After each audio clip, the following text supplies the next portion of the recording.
So ayan mga kadrama-rama, alam ko pong inaabangan nyo po no, yung next na mangyayari po dito sa Abot Kamay na Pangarap dahil sobrang nakaka-tense na nga po no, at saka nakaka-excite na nga din po talaga yung every episode na pinapakita talaga ni Director dito sa Abot Kamay na Pangarap. At alam naman po talaga natin mga kadrama kung ano yung totoong nangyayari nga po dito ngayon no, dahil nga po itong si Chang Susan ay narinig nga po niya na nag-uusap itong si Madam Chantal or si Madam Dua, silang dalawa po ni Sephra dahil nga po talaga itong si Dr. Sephra ay talagang binayaran talaga ni Madam Chantal para talaga akuin ang pinagbubuntis talaga ni Zoe. Talagang rinig na rinig po talaga yun ni Chang Susan. Kaya itong si Chang Susan talagang nakita talaga ni Madam Chantal, talagang hinabol pa nga niya talaga ito dahil alam naman po talaga natin na magsusubong talaga ang matandang to na si Chang Susan kina RJ at saka kina Giselle. So ngayon yung nangyayari mga kadrama ay talagang hinabol siya ni Madam Chantal. Sabi niya, magkano ang gusto mo, diba? Para hindi lang siya magsalita, hindi lang niya sabihin yung katotohanan, lahat ng narinig niya, diba? Talagang itong si Chang Susan, sinabi niya na 1 million. Talagang nakipag hands to hands kaagad itong si Madam Chantal. Ibig sabihin, okay sa kanya yung 1 million, diba?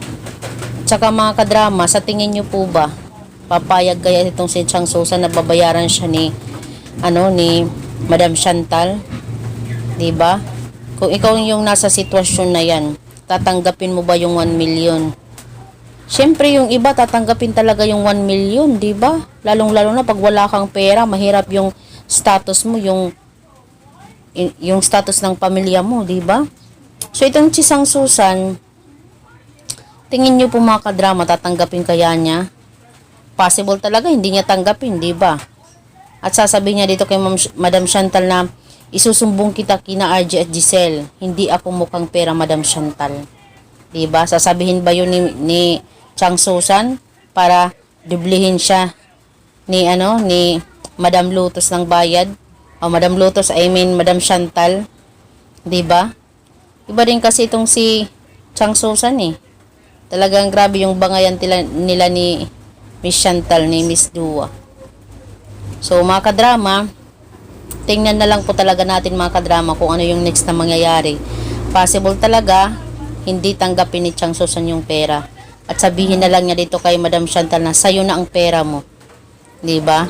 Talagang maganda nga po talaga no kung magstand ka talaga sa katotohanan, pero yung iba takot nga po magstand sa katotohanan, ang gagawin nila ay mananahimik na lamang dahil alam naman po talaga natin na pag sinabi mo yung katotohanan, ay siguradong 50-50 yung buhay mo.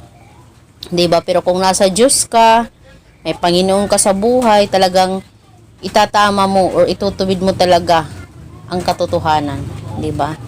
Aayusin mo yung katotohanan at doon ka sa katotohanan at pawang katotohanan lamang. 'Di ba? So yun lang po mga kadrama, tingnan na lang po natin yung next na mangyayari dito sa Abot Kamay na Pangarap. Tingnan na lang natin kung ano yung magiging desisyon ni Chang Susan at kung ano pa yung pwedeng offer ni Miss Chantal sa kanya. So yun lang po mga kadrama, abang-abang. Thank you for watching. Bye!